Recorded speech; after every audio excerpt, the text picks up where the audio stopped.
you got to that date where you're supposed to leave, then things start to become really difficult. Because everything that happened, whether it was a flat tire or your wife called and she's, things aren't going well at home, those are all compounded now, and they're all looked through the framework of, I'm not even supposed to have to be here. What am I supposed to do now? And those were the most difficult questions to answer. It wasn't, it was difficult at the time, April, but it became very difficult after August, where you're just like, I know you're not supposed to be here, but what are your options? That's kind of how I feel. See that, for you guys, I mean, for us in Vietnam, I don't know of anyone other than maybe being wounded, not able to get on a plane and come home. I mean, that 1 year was pretty firm. And everyone had it on their helmets, and you marked the days off, and then you'd start marking, minutes and seconds off as you got closer. But you knew on that date specific that you were going home. So I don't know how you guys did it, but the other thing is the communication. We really had no communication, no such thing as cell phone, internet, and all of that sort of thing. And I don't know whether that's good or bad, because again, that whole year, President Kennedy, Robert Kennedy dying, we don't remember any of that stuff during 1968. I have no contact with anybody at home other than letters back and forth.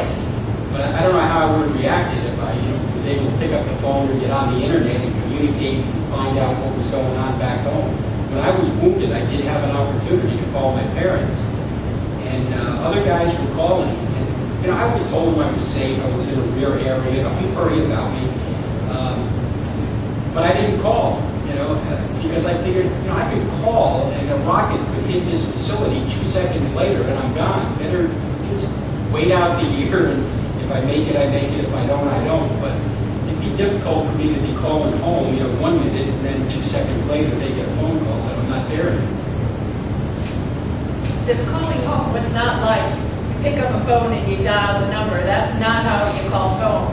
We had to go from, in the hospitals, we did have, I called home once, and what we do is it goes from one operator to the next operator to the next operator, and eventually to the States. And once you get to the States, then they can connect you with any place else in the States. But it takes a long time, and then you've got to talk and you've got to say over. And then they talk, and they got to remember to say over. And if nobody says over, then you can't go on and talk. It's a weird conversation. And but occasionally, I called home once, and occasionally we did make it so that our patients could call home too. But it wasn't an everyday thing, and it wasn't a regular phone call.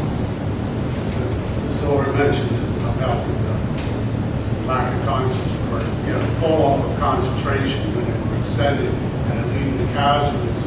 Now, there's not scientific, but just what I've been looking when I look at records of service people in Vietnam, it seems like most of them were, a lot of them were killed in either the first month or the last month. The first month when they were inexperienced, the last month when they're thinking more of going home. And then with the new technology, my grandson just came home from Afghanistan. He was with the 10th Mountain Division. And about a month before he was coming home, he was on Facebook, and he had mentioned some problems he was having and all. And everybody kept saying, well, you'll be home soon. Just think about it. You'll be home soon. And I had to settle him out. I said, don't think about coming home soon. Just concentrate on what you're doing. You'll be home, but just take care of day-to-day things. If there aren't any other questions, I know we're running late here, so I just want to thank everyone for coming. And on his note, you guys remember that you do represent what home is. And so why do we have programs like this?